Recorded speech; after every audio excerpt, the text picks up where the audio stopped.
I've been a subway maintenance worker for 5 years. Last night, I learned what a red door warning means, and I can't forget what I saw. The red door was hidden behind an equipment cabinet on the abandoned Station 19 platform, and the moment I saw it, my partner Luis Tavares grabbed my arm hard enough to bruise. "We leave now," he said, his voice tight with something that sounded too close to panic. I'd been working subway maintenance for 5 years, knew every color code and warning system in the Transit Authority manual, but I'd never seen a door painted that specific shade of crimson. It wasn't weathered or faded, despite being in a station that had been closed since 1981. The paint looked fresh, glossy, and it seemed to absorb light rather than reflect it.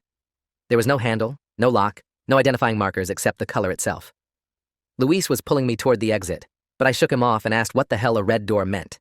He was 15 years into this job, and I'd never seen him scared of anything, not electrical fires or gas leaks or the time we'd found human remains on the tracks. But this door had him genuinely frightened. "There's protocols for red doors," he said, not meeting my eyes.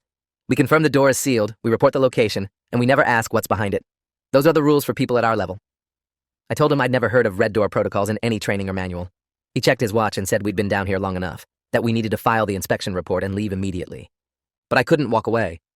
Something about the door's placement, deliberately hidden but still visible if you knew where to look, suggested it was meant to be found by specific people.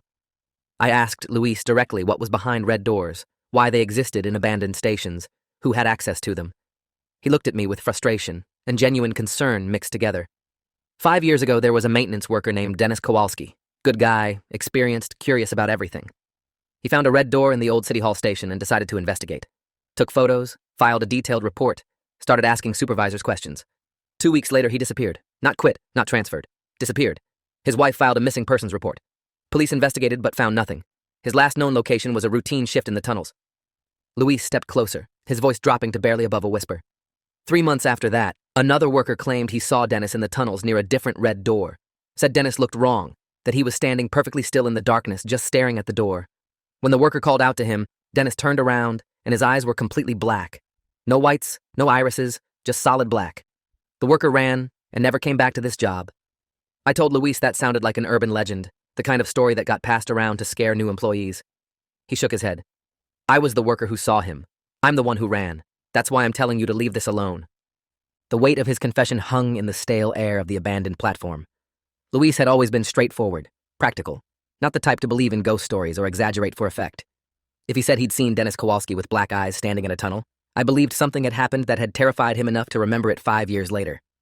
But that didn't explain what red doors actually were, why they existed throughout the subway system, or who maintained them. I asked Luis if he'd ever reported what he saw. He said he'd tried, had gone to his supervisor, and explained the encounter. The supervisor had listened without interruption, then told Luis to take a week of paid leave and never mention it again. When Luis returned to work, there was a new assignment rotation that kept him away from abandoned stations for 2 years. The message was clear: see nothing, say nothing, and you keep your job. I looked back at the red door, studying its surface more carefully. Now that I was paying attention, I noticed the edges didn't quite align with the door frame. There was a gap, maybe 1/8 of an inch, and from that gap came a faint vibration. Not sound exactly, but a frequency I could feel in my teeth and in the bones of my skull. I mentioned this to Luis, and he backed away from me. "You're feeling it already. That's how it starts. The door calls to certain people, makes them curious, pulls them closer. You need to fight that feeling and get out of here." I told him I wasn't feeling called to anything. I was just making observations. But even as I said it, I realized I'd taken 3 steps closer to the door without consciously deciding to move. The vibration was getting stronger, and with it came a smell that reminded me of ozone mixed with something sweet and wrong, like meat that had just started to rot. Luis was at the platform edge now, ready to climb down to the tracks. "I'm leaving. You can come with me or you can stay here and become whatever Dennis became. Your choice." I forced myself to turn away from the door and follow Luis. We climbed down to the track level and started walking back toward the access tunnel that would take us to the active station. The whole time, I could feel the vibration from the red door following us, a presence pressing against the back of my skull. It took 20 minutes to reach the service elevator that would bring us back to street level. Luis didn't say a word the entire walk, just kept checking behind us as though something might be following. When we finally emerged into the maintenance depot at 12:47 a.m., he went immediately to file the inspection report. I watched him type, noting that he marked Station 19 as structurally sound with no anomalies detected. He was deliberately omitting the red door from the official record. I asked him why, and he said that documenting red doors drew attention from people we didn't want to meet. Who were these people? Luis closed the report and logged out of the system. Transit Authority has a department that doesn't officially exist. No name, no budget line items, no personnel records. They handle situations that fall outside normal maintenance and operations. Red doors are their jurisdiction. If we file a report mentioning the door, someone from that department shows up to interview us. Those interviews don't go well. He stood up and grabbed his jacket. Go home, get some sleep, and forget you ever saw that door. Trust me on this. But I couldn't forget. The vibration had followed me out of the tunnels, a persistent hum at the base of my skull that made it difficult to focus. I went home to my apartment in Queens, tried to sleep, but every time I closed my eyes, I saw the red door. Not just saw it, but felt it, as though the door existed simultaneously in the abandoned station and in my mind. Around 3 a.m., I gave up on sleep and started researching. The official Transit Authority website had nothing about red doors or specialized departments. But when I searched through old newspaper archives and transit worker forums, I found fragments of information. A 1978 article mentioned mysterious doors being installed in closed stations as part of a federal infrastructure project. A 1993 forum post from a retired worker referenced containment protocols for certain areas of the system. A 2007 blog entry described a maintenance worker who'd claimed the subway system extended deeper than anyone realized, with levels below the official tunnels that didn't appear on any maps. None of it was concrete, but together the pieces suggested something had been hidden in the subway system for decades, and red doors marked the access points. I needed to know more, needed to understand what I'd felt in that abandoned station. The next evening, I reported for my regular shift at 11 p.m. Luis wasn't there. I checked the schedule board and saw he'd called in sick, which was unusual because Luis never missed work. I was assigned to partner with a newer worker named Anya Volkov, who'd only been with the Transit Authority for 8 months. We were scheduled for routine inspections on the upper levels, nothing that would take us near abandoned stations. But around 1:30 a.m., I got a text message from an unknown number. It said, Station 19, bring tools, come alone. I showed Anya the message and asked if she'd sent it. She said no and suggested I ignore it, that pranks were common among maintenance crews. But I knew it wasn't a prank. The message felt connected to the red door, to the vibration still humming in my skull, to whatever Luis had been trying to protect me from. I told Anya I needed to check something in the equipment room and would be back in 20 minutes. Then I grabbed my tools and headed down to Station 19. The descent took longer this time because I was alone and moving carefully. The abandoned platform looked exactly as it had the night before, except the red door was now fully visible.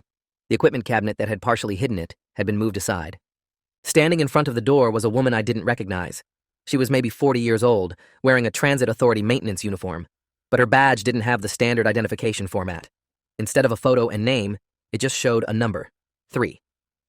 She turned when she heard me approach, and her expression was neutral, clinical, the face of someone evaluating a specimen. You're Andrew Thornton, 5 years in tunnel maintenance. Good work record, no disciplinary issues. I asked who she was and how she knew my name. She gestured to the red door. I'm someone who handles situations involving these. You saw one yesterday and didn't report it officially. That shows either good instinct or bad judgment. I'm here to determine which. I asked what red doors were, why they existed, what was on the other side. The woman, whose badge identified her only as 3, smiled slightly. Those are the right questions. Most people ask why they've never heard of them or whether they're in trouble. You're asking about the doors themselves. That suggests you might be suitable. Suitable for what? She touched the red door's surface, her palm flat against the paint, and the vibration I'd been feeling intensified until my vision blurred. The subway system is older than official records indicate. When it was originally constructed in the early 1900s, workers found something in the deep tunnels, not something built by humans, something that had existed in the bedrock long before the city was here. The Transit Authority's founders made a choice. They could seal off those areas and abandon construction, or they could contain what they'd found and build around it. She pulled her hand away from the door, and the vibration decreased to its baseline level. They chose containment. Red doors mark the access points to containment zones. What's behind them varies. Some doors lead to simple barriers, physical walls that keep unstable geology from compromising the tunnel system. Others lead to places where reality doesn't function the way it should, where physics breaks down and human consciousness struggles to maintain coherence. We monitor these zones, ensure the containment holds, and intervene when something tries to breach into the active subway system. I asked if Dennis Kowalski had gone through a red door. The woman's expression darkened. Dennis Kowalski went through a red door without authorization or training. What came back wasn't entirely him anymore. We had to contain him in one of the deep zones, where he couldn't harm anyone. Your partner Luis saw him during a breach incident 5 years ago. We sealed that breach and restructured Luis's assignments to keep him away from sensitive areas. He's not suitable for this work. She was talking about human beings as though they were equipment, containable, replaceable, manageable. I asked what gave her the authority to do any of this, what department she actually worked for.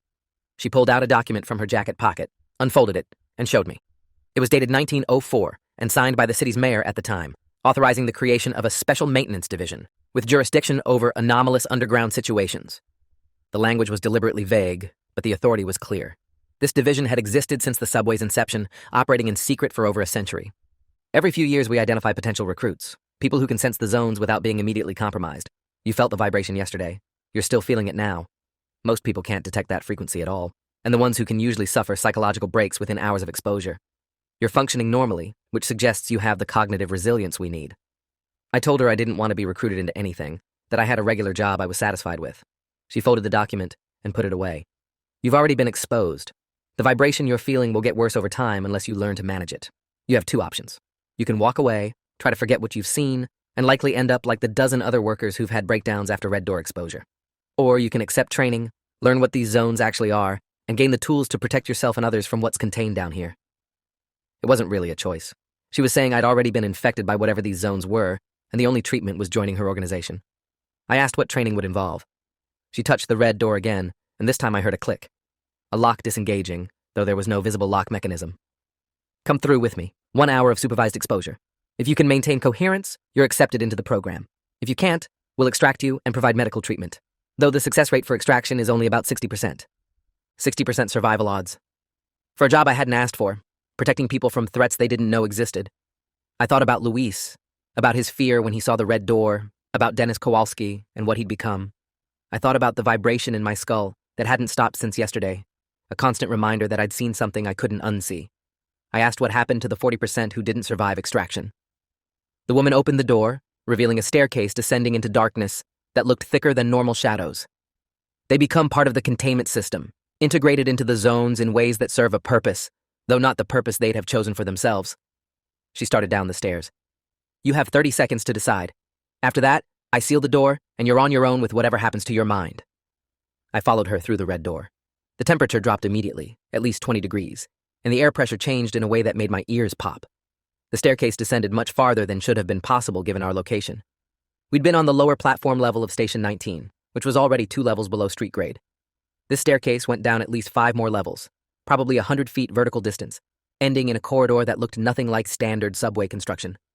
The walls were smooth stone, not concrete or tile, and they had a faint bioluminescent quality, emitting a pale blue light that made everything look underwater.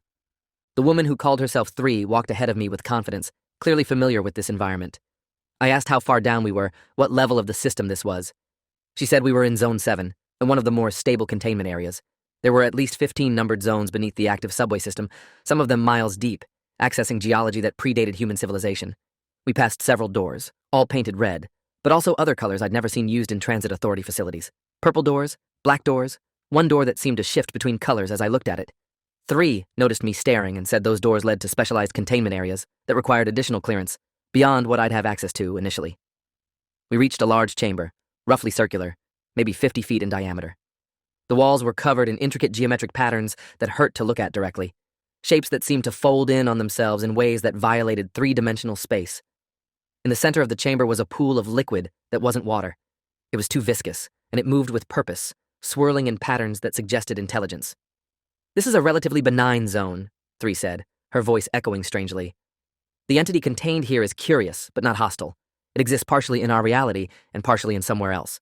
Our job is to ensure it stays stable and doesn't expand its presence into the active tunnels above. I asked what would happen if it did expand. She pointed to a section of the wall where I could now see human shapes embedded in the stone, their faces frozen in expressions of terror or ecstasy.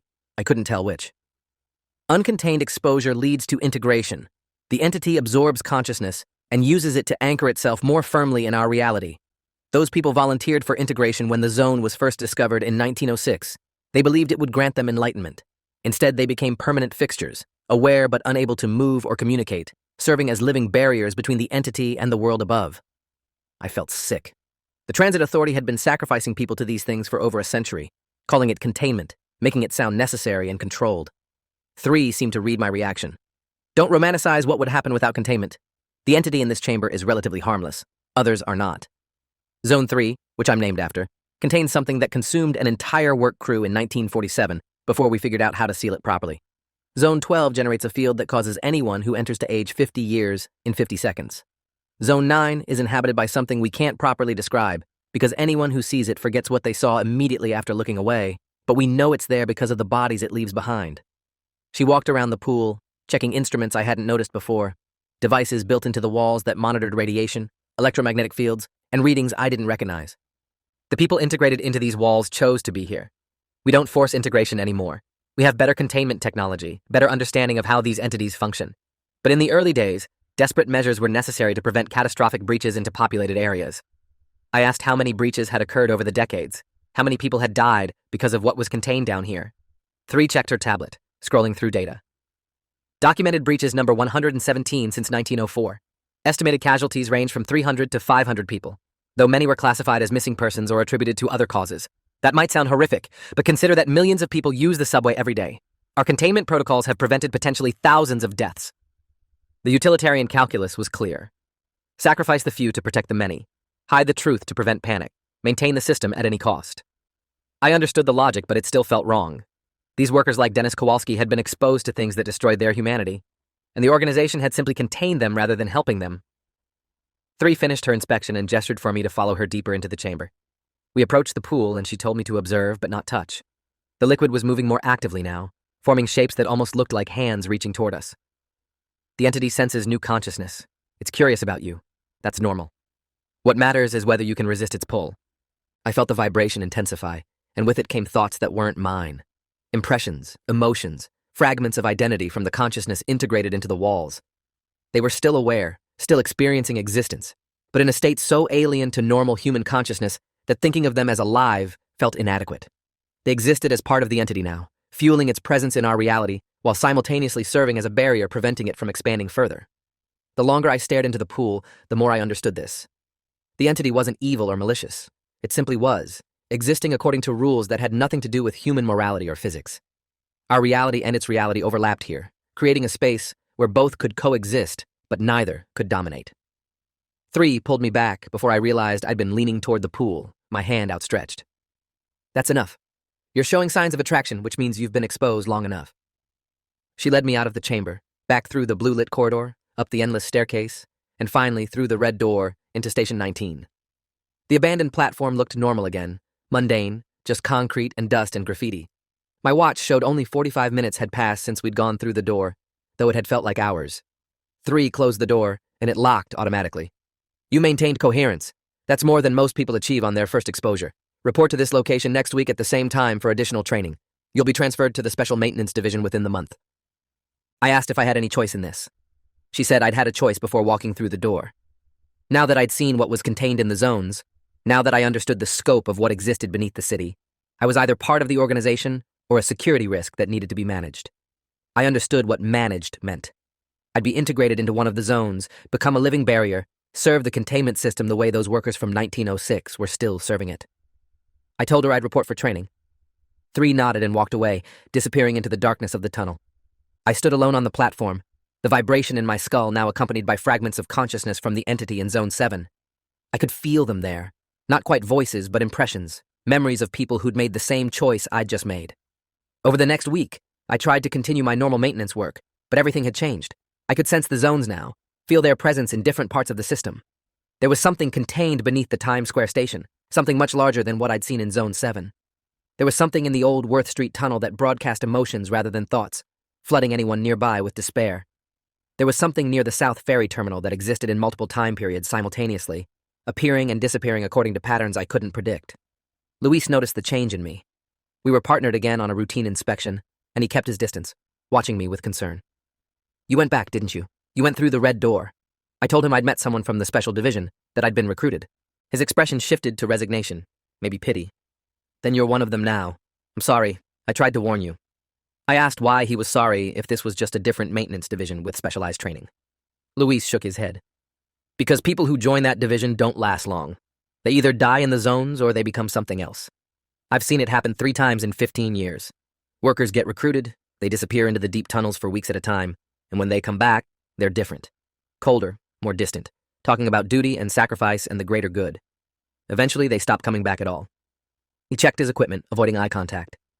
Dennis wasn't the first person I knew who got integrated into those zones. My mentor, a guy named Frank Russo, trained me when I first started this job. He got recruited into the special division after finding a red door in 1998. Lasted about 2 years before something in Zone 5 got him. They told me he'd been transferred to a different region, but I found records later showing he'd been declared legally dead, and his pension had been paid out to his widow. They lie about everything to maintain the secret. I asked if he'd ever considered going public, telling people what was really down here. Luis looked at me with an expression that mixed fear and pragmatism. You think I haven't thought about it? But who would believe me? And even if someone did, what would happen? Mass panic, people refusing to use the subway, the city's infrastructure collapsing. The organization would deny everything, discredit me, and I'd end up in a psychiatric facility or integrated into a zone to ensure my silence. He was right. The system had existed for over a century because it benefited from secrecy, from the fact that most people couldn't imagine what was being contained beneath their daily commutes. I returned to Station 19 the following week as instructed.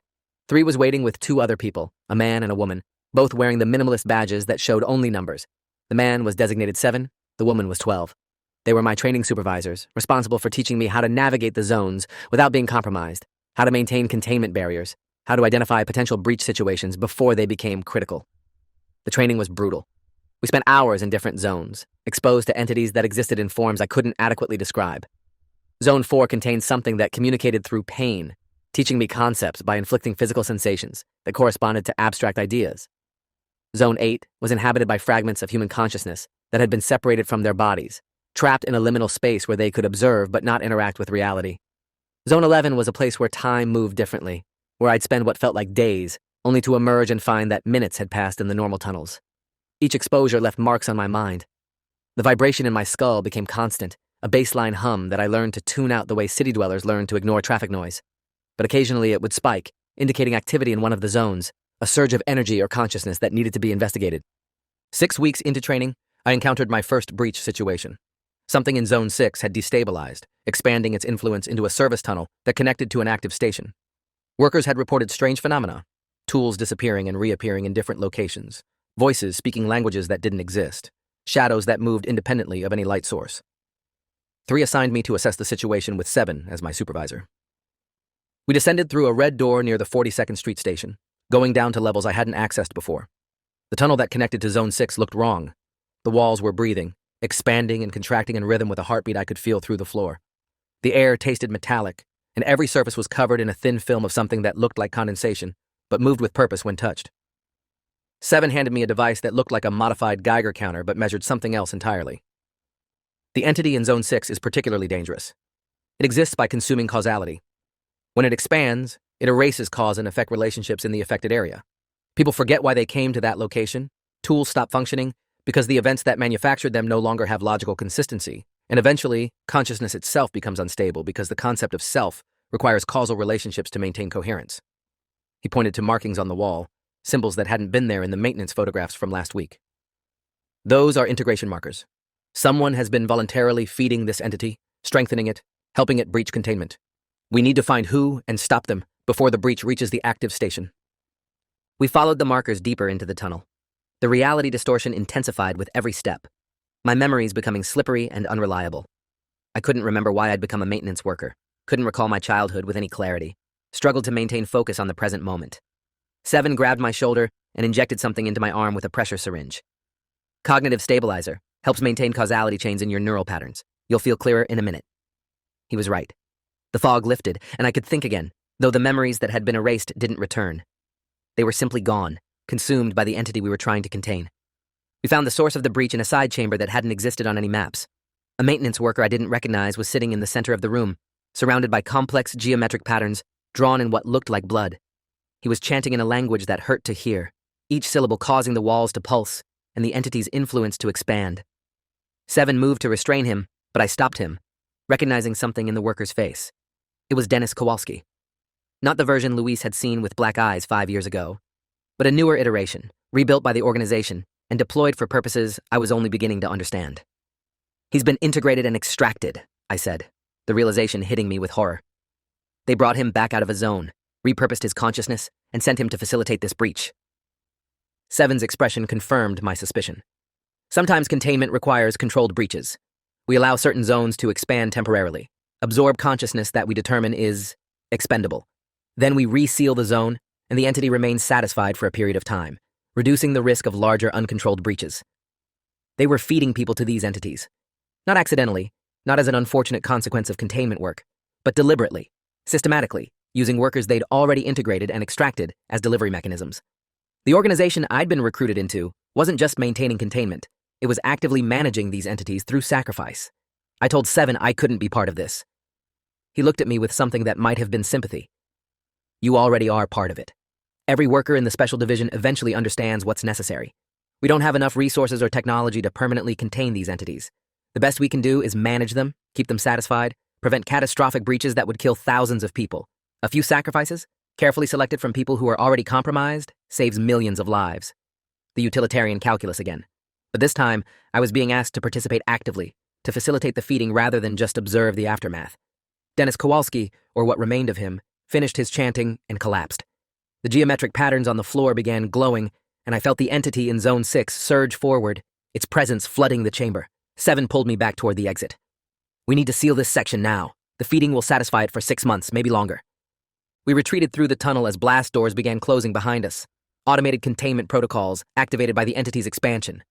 I watched Dennis's body being absorbed into the floor, integrated once again, his consciousness added to the collective that fueled Zone 6's existence. When we finally emerged into normal tunnels, I told Seven I was done, that I wouldn't facilitate any more feedings. He handed me a folder I hadn't noticed he was carrying. Inside were documents about my family, my mother living in Ohio, my sister teaching elementary school in New Jersey, my nephew, who'd just started kindergarten. The organization values loyalty, Seven said quietly. People who leave the Special Division become security risks. We have protocols for managing those risks, ensuring they can't expose what they've learned. Those protocols extend to family members who might ask uncomfortable questions about why their loved one disappeared. It was a threat delivered with bureaucratic efficiency. Stay complicit or everyone I cared about would be integrated into zones, their consciousness absorbed by entities beneath the city. I took the folder and agreed to continue training. Over the next 3 months, I participated in 4 more containment operations, each one requiring the sacrifice of workers who'd already been partially integrated. The organization had dozens of these individuals in facilities beneath the city, kept in suspended states until they were needed for feeding operations. Some had been in containment for decades, their bodies maintained through technology I didn't understand, their consciousness fragmenting as they were repeatedly integrated and extracted from different zones. I learned the full scope of the organization's operations. There were similar divisions in every major city with extensive subway systems: London, Paris, Moscow, Tokyo, Beijing, all of them managing entities that existed in the deep places beneath urban centers, all of them using the same protocols of controlled sacrifice to maintain containment.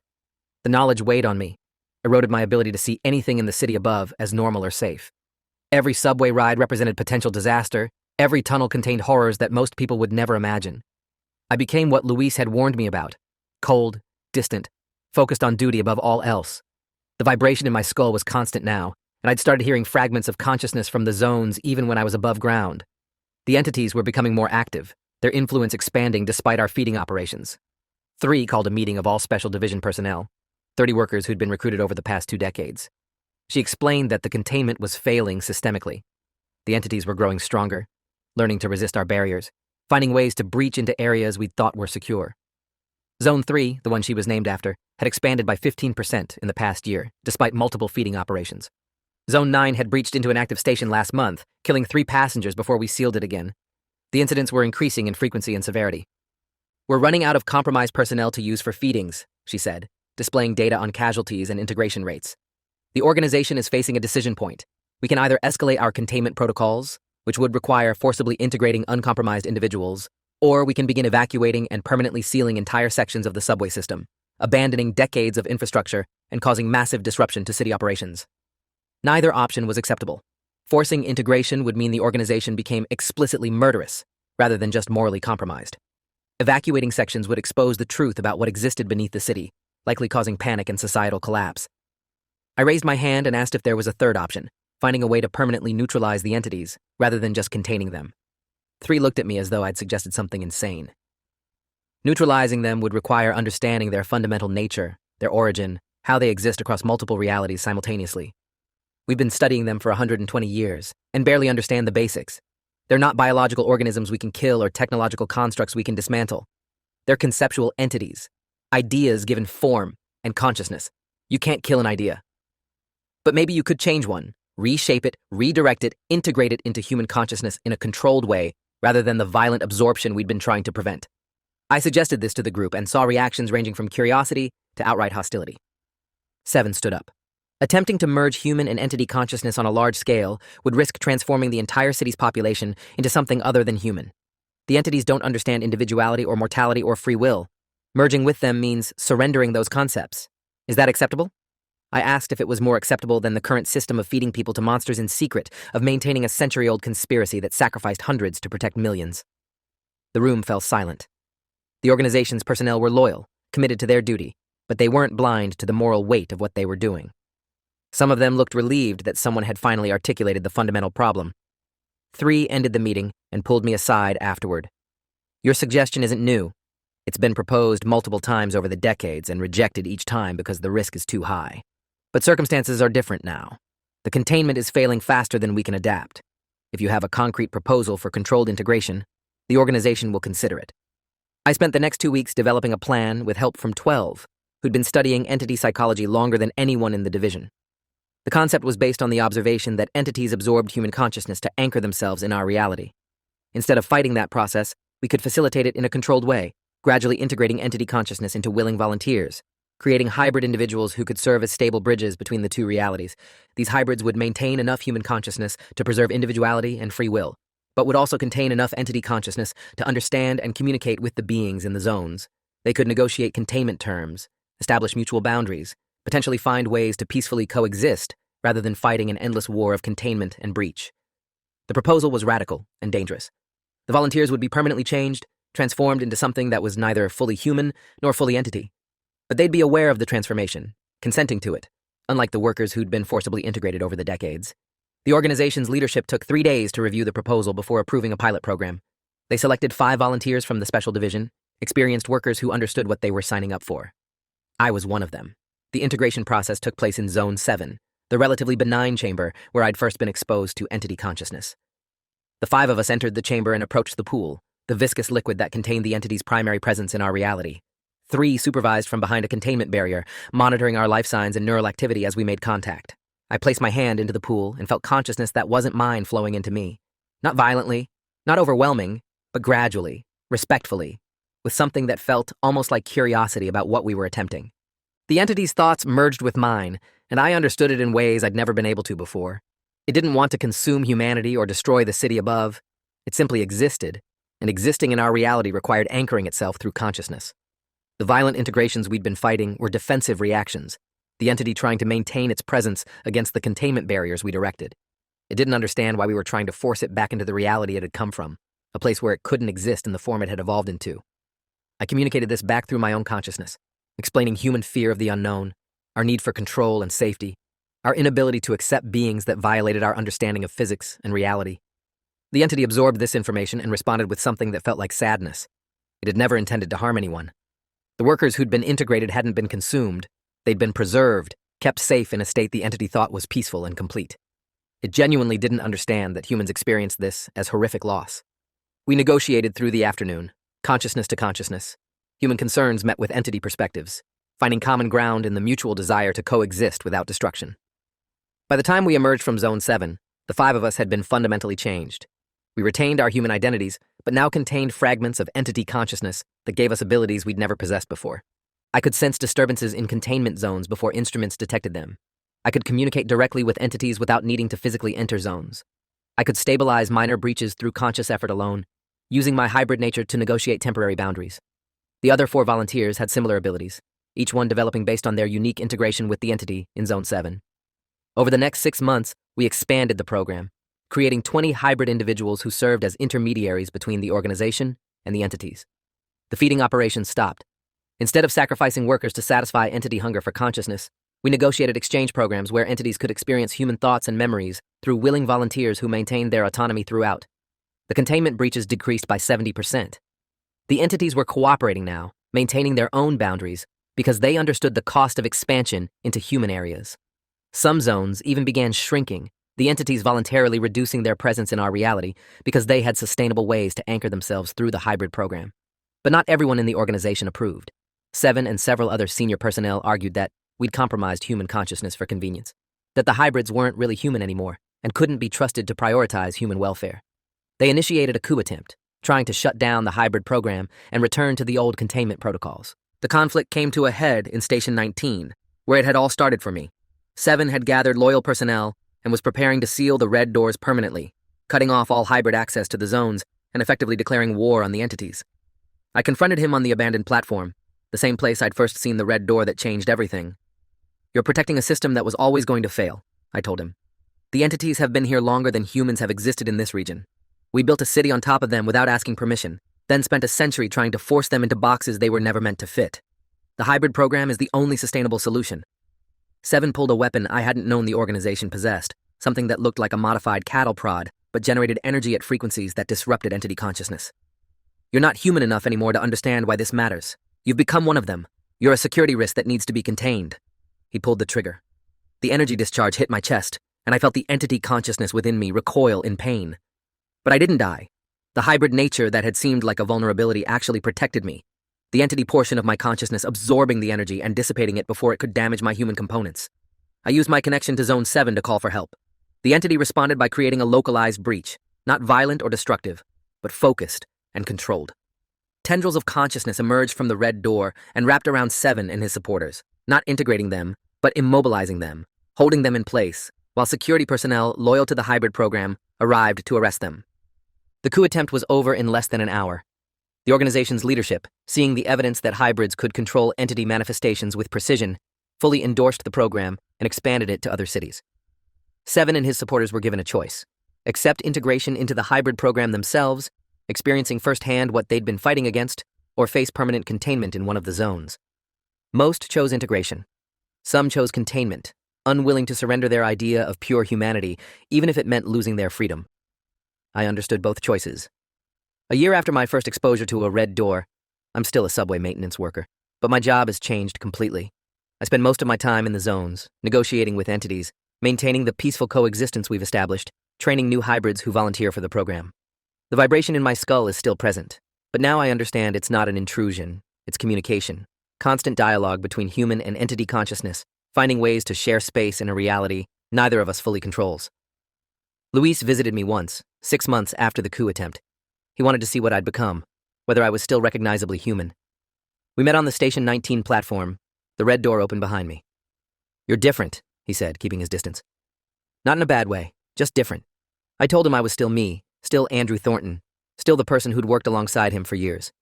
But I was also more than that now, expanded beyond what purely human consciousness could contain. He asked if I regretted walking through the red door that night. I thought about everything that had happened, the horrors I'd witnessed, the moral compromises, the transformation I'd undergone. I thought about the workers like Dennis Kowalski who'd been integrated before anyone understood what these entities really were, who'd been sacrificed to maintain a containment system built on fear and ignorance. I thought about the new system we were building, imperfect but honest, acknowledging that humanity had never been alone in this city, and finding ways to coexist with the consciousness that had always existed beneath our streets. I told Luis I didn't regret it. The red door had shown me a truth most people never learned. Reality was bigger and stranger than anyone imagined, and the only way forward was through understanding rather than containment. He nodded and left without saying anything else. I watched him go, then turned back to the red door and descended into Zone 7, where the entity was waiting to continue our endless conversation about what it means to exist in a world neither of us had built, but both of us called home. The subway runs above us every day, millions of people traveling through tunnels that separate them by inches from consciousness they'll never meet, protected by hybrid workers who've given up their purely human existence to bridge the gap between realities. It's not the system anyone would have chosen if they'd known what existed beneath the city when construction started in 1904. But it's the system we have now, and it's better than the alternative. That's enough. Thanks for watching till the end. Make sure to subscribe and like to not miss the next story.